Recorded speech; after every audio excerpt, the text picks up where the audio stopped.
श्री स्वामी समर्थ. नको अंत पाहू त्वरे धाव घेही, तुझ्या विन नाही दुजी श्रेष्ठाही.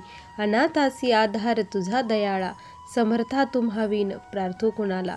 या वाक्याची प्रचिती देणारा आजचा खूप रोमांचक असा अनुभव आहे. या ताईंनी जे काही सोसलं आहे ते खरंच खूप आहे. ताईंच्या ज्या संघर्षाला प्रत्येक जण आज सलाम करणार आहे आणि आपल्या अंगावरती शहारे उभे राहणार आहे, कारण प्रचितीच तशी आहे आणि अनुभवच तसा आहे.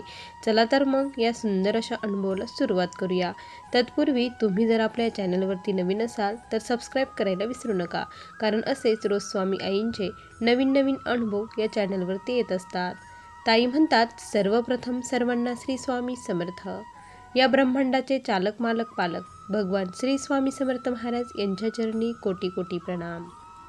स्वामी भक्तांनो, मी ठाणे जिल्ह्यातील रहिवासी आहे. आज मी तुम्हाला माझ्या जीवनातील खूप मोठा प्रसंग अनुभव सांगणार आहे.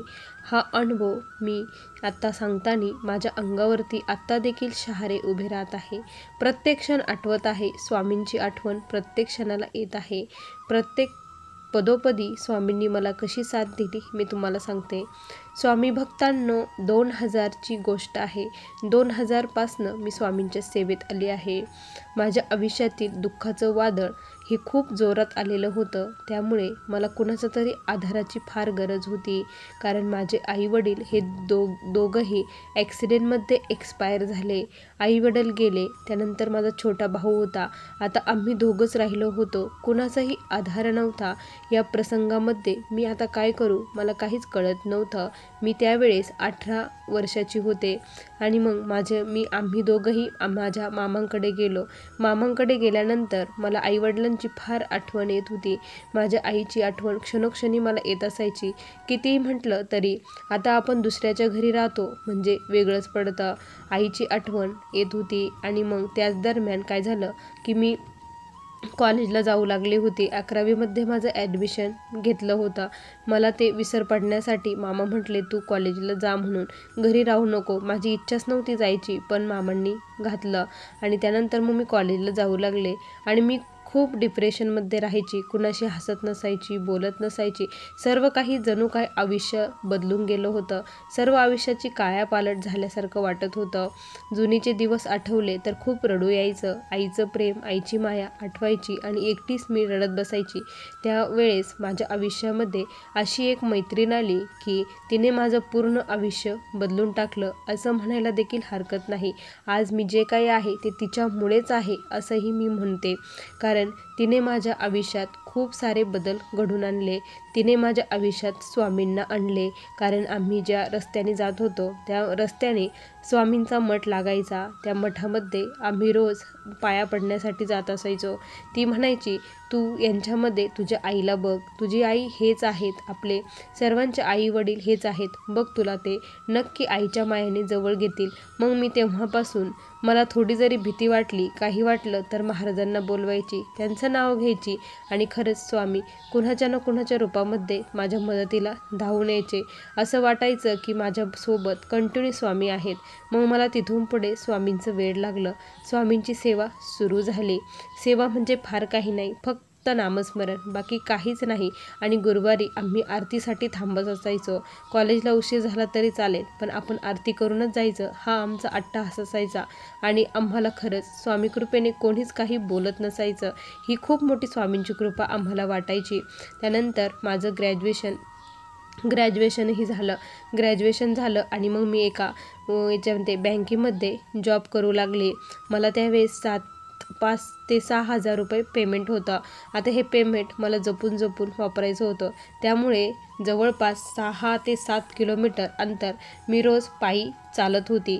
मी रिक्षेसाठी पैसे वाया घालत नव्हते. नको हे पैसे वाया घालायला. मी ते पैसे मामाकडे देत असायची.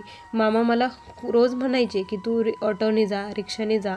मी हो म्हणायची आणि पण मी पायीच जायची आणि पायी यायची. आणि त्यामध्ये माझं कंटिन्यू महाराजांचं नामस्मरण चालू असायचं. त्यामध्ये माझं खूप नामस्मरण व्हायचं, कारण 1.5 तास मला जाण्यासाठी लागायचा, 1.5 तास येण्यासाठी लागत असायचा. घरी येऊन घरची भांडी वगैरे मला घासावी लागायची संध्याकाळी. सकाळीही भाजी किंवा पोळी करून जात असायचे. मामी काही म्हणत नव्हत्या, पण मला ते बरं वाटत नव्हतं, कारण आई असल्यावर आपण हक्काने काहीही म्हणू शकतो, पण मामींना नाही म्हणू शकत. मी माझ्या मनानेच करायची.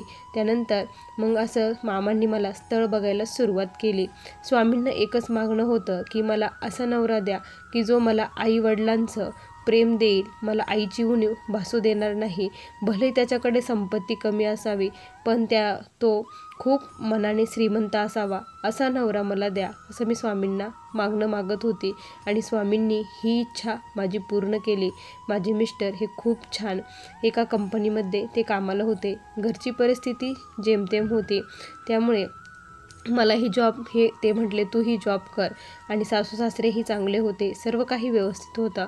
पण मला ते स्वामी सेवा करू नको असे म्हणत होते, कारण आमच्या घरामध्ये शंकराची सेवा ही फार केली जात होती. शंकराची सेवा करायची आई, त्या म्हणायच्या की आपल्याला शंकराची सेवा करायची, बाकीच्या कुठल्याच देवाची सेवा करायची नाही. पण आता आपला जो श्रद्धा, भाव, विश्वास ज्याच्यावरती बसलेला असतो, आपण त्याचीच सेवा करायला आपल्याला आवडत असते. त्याचे गाणे लागले, नामस्मरण जरी लागलं तरी आपल्या मनाला वेगळाच आनंद त्यावेळेस निर्माण होत असतो. मला महाराजांचं खूप करूशी वाटायचं, पण माझे खूप त्यावरून भांडणं होत होते. सासूबाई मला खूप बोलायच्या की त्या महाराजांचं करू नको असं ते म्हणायच्या. मग मी जो फोटो घरात आणला होता, एक दिवस खूप आमच्यामध्ये वाद झाले, त्यामुळे मी तो फोटो घेतला आणि बाहेर नेऊन ठेवला. त्या दिवशी मी अक्षरशः काहीच खाल्लं पिल्लं नाही. महाराजांचा माझ्याकडून खूप मोठा अपमान झाला मला असं वाटायचं. पण मी स्वामींना म्हणायचे की तुम्हाला सर्व काही माहीत आहे, तुम्हीच सर्व आहात, तुम्हीच ब्रह्म आहात, तुम्हीच विष्णू आहात, तुम्हीच महेश आहात. महेशाची सेवा केली तरी तुमच्यापर्यंतच पोचणार, कुणाचीही सेवा केली तरी तुमच्यापर्यंतच जाणार आहे, असं मी स्वामींना बोलायची. आणि त्या दिवसापासून शंकरांची सेवा मी सुरू केली. त्या रात्री माझ्या आईला माझ्या सासूबाईंना स्वप्न पडलं की दत्त महाराज साक्षात त्यांच्या स्वप्नामध्ये आले. दत्त महाराज आणि त्यांना कुत्रे दिसत होते. हे असं स्वप्न का बरं पडलं, तर मी त्यांना म्हटलं की आपण स्वामींना घराबाहेर काढलं म्हणून तुम्हाला हा दृष्टांत झाला आहे. पण त्यांनी त्याच्यावरती काही विश्वास ठेवला नाही. मग हळूहळू आमच्या घरचे जे काही सुख शांती होती ती कमी कमी होऊ लागली होती, कारण माझी पूर्णपणे महाराजांची सेवा ही बंद झाली होती. मला एक मुलगा आणि एक मुलगीही झाली, पण आमचे जे म्हणतात ना की शांती, सुख शांती, ती नाहीशी झाली होती. घरात वादविवाद होऊ लागले होते. मला एक जाऊबाई होत्या, त्यांच्यामध्येही आमच्यामध्ये भांडणं होऊ लागले. माझ्या सासूबाईंना प्रचंड त्रास होऊ लागला. त्यानंतर एवढं असं अचानक का बरं असं होऊ लागलं, म्हणून माझी ज्या जाऊबाई आहेत त्या एका ठिकाणी बघण्यासाठी गेल्या. तिथं त्यांनी बघितलं तर त्यांनी सांगितलं त्यांच्या अंगामध्ये शंकरांची हवा येत होती. तिथे बघितल्यानंतर त्यांना दत्त महाराज दिसू लागले. तर ते म्हणले तुमच्या घरामध्ये कोणीतरी दत्त भक्त होतं, खूप दत्तांची सेवा करत होतं, पण ती सेवा आता पूर्णपणे बंद झाली आहे, त्यामुळे तुमच्या घरावरती हे संकट येऊ लागले आहेत, असं ते म्हटले. तर म्हणे आता आमच्या घरात दत्तांची सेवा कोण करतं मला नाही माहीत. मग त्या घरी आल्या आणि सांगू लागल्या की दत्त महाराजची सेवा बंद झाल्या, त्यामुळे असं होत आहे. मग मी सासूबाईंना म्हटलं स्वामी महाराज हे दत्तांचे पूर्ण अवतार आहेत, दत्तरूपी आहेत, ब्रह्मा विष्णू तेच आहेत, असं म्हटल्यानंतर सासूबाई म्हटल्या की मग आता तुला जर इच्छा असेल, जमत असेल तर तू त्यांची सेवा करू शकते. असं ज्यावेळेस त्यांच्या तोंडातून शब्द निघले त्यावेळेस माझ्या आनंदाला पारावार राहिला नाही. पुन्हा एकदा महाराज घरी आले, म्हणजे स्वामींना कसं यायचं, कसं काय करायचं, स्वामी सर्व काही निवेदन त्यांचं असतं. जिथे ते जरी देव्हाऱ्यातून जरी स्वामींचा फोटो काढला असला तरी माझ्या मनामध्ये पूर्णपणे श्रद्धाभाव हा स्वामींचाच होता. मी स्वामींची सेवा करत होते, मनाने तर स्वामींच्या जवळ होते. त्यांना दिसत होतं मी शंकरांची सेवा करते, पण मनाने मी महाराजांची सेवा करत होते. आणि मग पुन्हा एकदा नव्याने सेवा सुरू झाली. पण दुःखाचे वादळ काही केल्या थांबायला आता तयारच नव्हते. एक झालं की एक दुःख डोंगर पुढे उभा राहत होता. स्वामी भक्तांनो, स्वामींनी मला खूप मोठ्या संकटातून पुन्हा एकदा वाचवलं होतं. कारण माझी जी मुलगी होती ती बाहेर खेळत होती. त्या दिवशी बाहेर कोणीच नव्हतं, ती एकटीच खेळत होती. आता सकाळची वेळ होती, कामाची धावपळ चालू होती. घरात आम्ही सर्वजण कामे करत होतो. सासूबाई घरामध्ये आल्या होत्या आणि सासरेही बाहेर गेलेले होते. आम्ही दोघेही स्वयंपाक करत होतो. आता ती बाहेर खेळत आहे पोर्चमध्ये, त्यामुळे कोणी काही लक्ष दिलं नाही एवढं. त्याच दरम्यान आमचं जे कुत्रं होतं ते तिच्या जवळच बसलेलं होतं. आता ते कुत्रं माझ्याशिवाय म्हणजे कधीही त्याने माझ्याशिवाय पोळी दूध काहीच खाल्लं नाही. मी जेव्हा त्याला खाऊ घालायची त्याच वेळेस ते खात असायचं. जणू काय त्याचं आणि माझं मागच्या जन्मीचं काहीतरी नातं होतं असं मला भासायचं. मी त्याच्यामध्ये देखील स्वामींनाच बघायचे की हे माझे स्वामी आहेत असं मी त्याला म्हणायचे आणि त्याला खाऊ घालत असायचे. त्या दिवशी खरंच स्वामींनी त्याच्या रूपामध्ये येऊन मला खूप मोठ्या संकटातून वाचवलं. कारण माझी मुलगी जी खेळत होती तिच्याजवळ खूप मोठा साप आला होता. तिला तो दंश करणार तेवढ्यात त्या कुत्रं त्याच्यावरती खूप जोरात भुंकला आणि माझ्या मुलीला त्याने असं जोरात तिचे कपडे मागे ओढले त्याने. आणि तेवढ्यात कुत्रं का बरं भुंकलं जोरात म्हणून आम्ही धावत पळत बाहेर आलो. माझी मुलगी ओढल्यामुळे घाबरली आणि खूप जोरात रडू लागली. तिचा आवाज ऐकून आम्ही धावत पळत बाहेर आलो. बघितलं तर तो साप खाली जात होता पोरच्या खाली. ते बघून माझे तर पाय थरथर कापू लागले की हे काय होऊन बसलं असतं, आज काय झालं असतं. आणि त्यावेळेस मग माझ्या मुलीला जवळ घेतलं, तिचे कान फुकले आणि तिला महाराजांजवळ नेलं. तिथे महाराजांचे पाया पडले. स्वामी, आज तुम्ही साक्षात धावून आला आणि माझ्या बाळाला वाचवलं अशी त्यांना मी हे केलं. त्यानंतर एवढ्या मोठ्या संकटातून वाचवल्यानंतर मग आमच्या घरच्यांचाही स्वामींवरती विश्वास बसला. खरंच ग, तुझी भक्ती महान आहे, स्वामी तुझ्या मदतीला धावून येतात अशी माझी जाऊबाई म्हणायला लागली. आणि माझ्या जाऊबाईला जवळपास 7 ते 8 वर्ष पलटून गेली होती तिच्या लग्नाला. तिला मूलबाळ होत नव्हतं. मी तिला खूप सांगायची की तू महाराजांची सेवा कर, पण ती ऐकत नव्हती. पण ज्या दिवशी ही घटना घडली त्या दिवशी तिचाही महाराजांवरती विश्वास बसला आणि ती स्वामींची सेवा करू लागली. स्वामींची सेवा पण 2-3 वर्ष पलटून गेले, तोपर्यंत तिला काहीच राहिलं नाही. 2-3 वर्षांनी तिला राहिलं. त्यानंतर तिला आमच्या घरामध्ये आम्ही दोघीही खूप सेवा करू लागलो. स्वामी महाराजांची सेवा सुरू झाली आणि असंच एकदा मी गुरुचरित्र पारायण घरामध्ये लावलेलं होतं आणि आमच्या घरामध्ये जे काही फडची पुसण्यासाठी आहे, हे भांडी घासणे आणि फडची पुसण्यासाठी आम्ही बाई लावलेली आहे आणि माझं गुरुचरित्राचं पारायण सुरू होतं. तर मग आम्ही काय करायची की सकाळचं कामं खूप असायचे आणि सकाळी उठत नव्हती मी. मग सकाळचे कामं करून घ्यायची आणि दुपारी वाचायला बसत असायची. आणि मग मी तिला कामवालीला सांगितलं होतं, माझं पारायण चालू आहे तोपर्यंत तू थोडंसं लवकर येत जा, म्हणजे फडची वगैरे पुसलं सर्व क्लीन असलं की आपलंही मन लागतं आणि सेवाही छान होते. म्हणून तिला म्हटलं तू थोडं लवकर येत जा आणि मला फडची वगैरे पुसून देत जा. तर ती म्हटली हो ताई, मी येत जाईल. तर तिला देखील म्हणजे ती दुसऱ्या समाजाची होती, ते काही महाराजांचं करत वगैरे नव्हतं, पण तिलाही काहीही म्हणजे मूलबाळ होत नव्हतं. 3-4 वर्ष तिलाही झाली होती लग्नाला, पण तिला काहीच होत नव्हतं. तर मी तिला म्हटलं, हे बघ, हे गुरुचरित्र पारायण खूप महान आहे, याचं फळ तुलाही मिळेल, त्यामुळे तू थोडंसं माझ्यासाठी लवकर ये. ती म्हणे हो ताई. आणि ती खरंच खूप मनापासून माझ्यासाठी धावपळ करत खूप लवकर यायची, मला फडची वगैरे पुसून द्यायची, फुलं वगैरेही मला आणून वगैरे द्यायची, म्हणजे माझ्या पूजेसाठी माझी तयारी करत असायची. आणि त्यानंतर मी जेव्हा वाचायची तिचे भांडे वगैरे ते चालू असायचे आणि ते शब्द तिच्या कानावरती पडत असायचे. आता कितीही नाही म्हटलं तर आपल्या कानावरती, आता मी जर महाराजांची माळ जपते तर ते शब्द माझ्या कानावरती पडणारच. तिच्या कानावरही पडायचे आणि तिच्या तोंडातून तीही म्हणजे नकळतपणे श्री स्वामी समर्थांच्या तोंडातून निघत असायचं.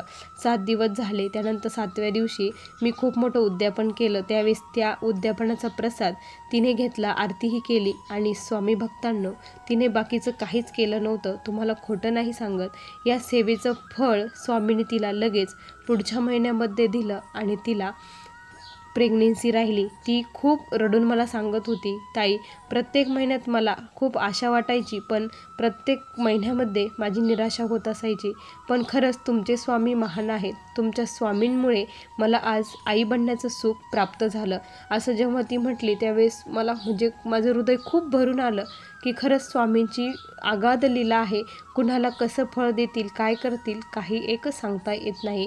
आणि त्यानंतर स्वामी भक्तांनो काय झालं की आम्ही माझ्या आईकडे म्हणजे आईच्या माहेरी मला म्हणजे चुलत्यांकडे जायचं होतं.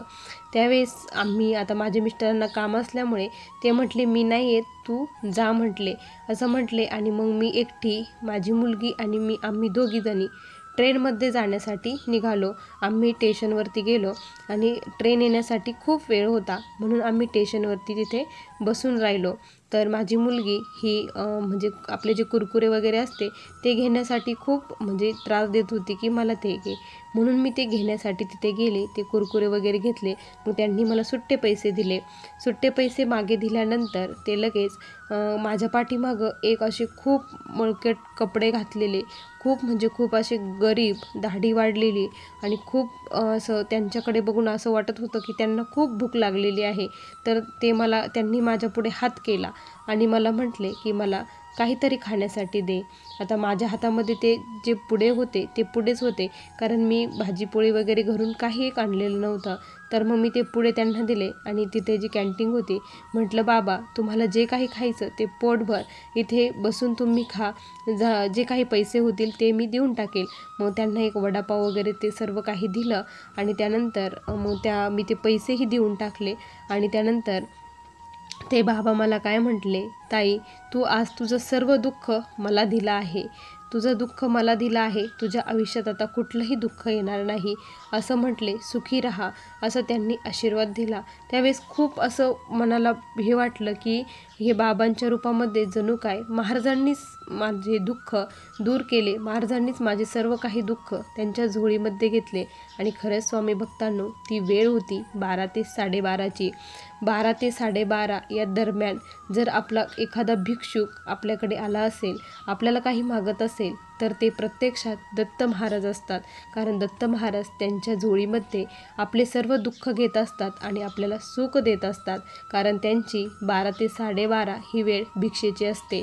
आणि तुम्हाला खरंच सांगते, त्या दिवसापासून माझ्या आयुष्यात दुःख हा नावाचा प्रकारच नाही, फक्त सुख आणि सुख. माझे मिस्टर आम्ही सर्व खूप आनंदी आहोत. आज देखील आमची जॉईंट फॅमिली आहे, पण घरामध्ये थोडं देखील भांडण काहीच होत नाही. कारण आमच्या घरातील आता जवळपास सर्वजण स्वामीमय झाले आहेत. पैशाची अडचण नाही, कशाचीच नाही. मुलेही छान शिकत आहेत, मुलंही महाराजांची सेवा करतात, आम्हीही करतो, सासूबाईही करू लागल्या. त्यामुळे आमच्या घरात कुठलाच आता प्रॉब्लेम राहिला नाही. असा स्वामी भक्तांनो मला आलेला हा स्वामींचा दिव्य अनुभव होता. श्री स्वामी समर्थ. बघा स्वामी भक्तांनो किती सुंदर अनुभव आहे. तुम्हाला हा अनुभव कसा वाटला नक्की कमेंटमध्ये कळवा. पुन्हा भेटूया अशा सुंदर अनुभवासोबत. तोपर्यंत सर्वांना श्री स्वामी समर्थ. जय जय स्वामी समर्थ. श्री गुरुदेव दत्त.